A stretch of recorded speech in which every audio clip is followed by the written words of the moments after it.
मैं आपकी पहचान उजागर नहीं कर रहा हूं और आपका नाम भी नहीं ले रहा हूं, लेकिन मैं इतना जरूर आपसे उम्मीद कर रहा हूं कि आप पूरी मदद करिएगा कानून की, ताकि और कोई इस चक्कर में ना फंसे।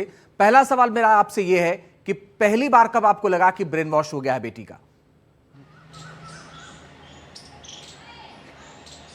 सर पहली बार 2000 हाँ सर, पहली बार 2021 फरवरी के अंदर हमारी बेटी डॉक्टरी की तैयारी कर रही थी, एमफिल की, पीएचडी की तैयारी कर रही थी। इस दौरान यहाँ पर कुछ कश्मीरी लड़कियाँ लाइफ साइंस इंस्टीट्यूट के अंदर पढ़ने आती थी, और हमारी जब बेटी पीएचडी की कोचिंग ले रही थी तो इस दौरान उसकी एक दो मित्र, मुस्लिम मित्र उसकी दोस्त बन गई जी, और उससे उसकी दोस्ती गहरी हो गई।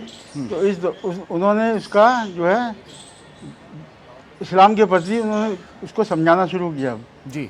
धीरे धीरे वो इस्लाम के प्रति आकर्षित होती चली गई, और एक दिन वो फरवरी 2021 में जी बिना बताए घर से चली गई। कश्मीर जो लड़की थी सायमा और खुशबू, वो उधमपुर निवासी कश्मीर की थी जी। तो वो जब बिना बताए चली गई तो जम्मू तक पहुंची। तो जम्मू पहुंचने के बाद जम्मू में उसकी एक बहन रहती थी, मेरिड बहन रहती थी, तो उसने उसके यहाँ ठहराया, उसके यहाँ 2-3 घंटे खाना वाना खिला करके उसको, जब उसको कश्मीर ले आने के लिए तैयारी कर ली उसने पूरी जी। क्योंकि उसको हमारा प्रेशर था, उसका पुलिस की फोर्स, वो पुलिस के नंबर से हमने उसके मोबाइल नंबर से हमने वहाँ पे अपनी अप्रोच से तैयारी कर ली थी। उसका चश्मा वगैरह करा दिए थे, फ़ोटो के जी, फ़ोटो और अपनी बेटी का फ़ोटो, आधार कार्ड की फ़ोटो और फ़ोटो लगवा करके। तो इस दौरान एक अचानक ही कुदरत का करिश्मा हुआ कि जो 10 किलोमीटर ही आगे चली थी उधमपुर थाने के पास, वो लैंड स्लाइडिंग हुई। लैंड स्लाइडिंग के दौरान ट्रैफिक रुक गया, हेल्डअप हो गया। चेकिंग के दौरान वो लड़की सायमा और हमारी बेटी अरेस्ट हो गई, पकड़ ली गई मतलब, और उनको पुलिस कस्टडी में एक दिन नाइट में रखा गया।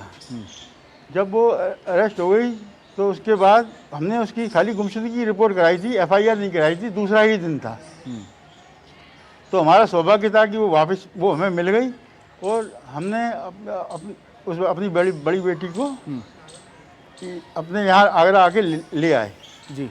लेकिन हमसे एक बड़ी भूल ये हो गई कि हमें हमारी बेटी मिल गई तो हमने सोचा सब चीज़ ठीक है, चलो अब कोई बात नहीं। हमने उससे बड़ी भूल ये हो गई कि हमने उसके खिलाफ कोई एक्शन नहीं लिया। जो जिसने उसको उकसाया था, इस्लाम के वो सिखाए थे कैसे। आप ये कह रहे हैं कि आपसे गलती हो गई कि आपने उसके खिलाफ कोई एक्शन नहीं लिया, कहीं शिकायत नहीं की, किसी को बताया नहीं? हाँ, मतलब शिकायत तो थी उसके खिलाफ जी, लेकिन वो उसके बाद एक्शन नहीं लिया।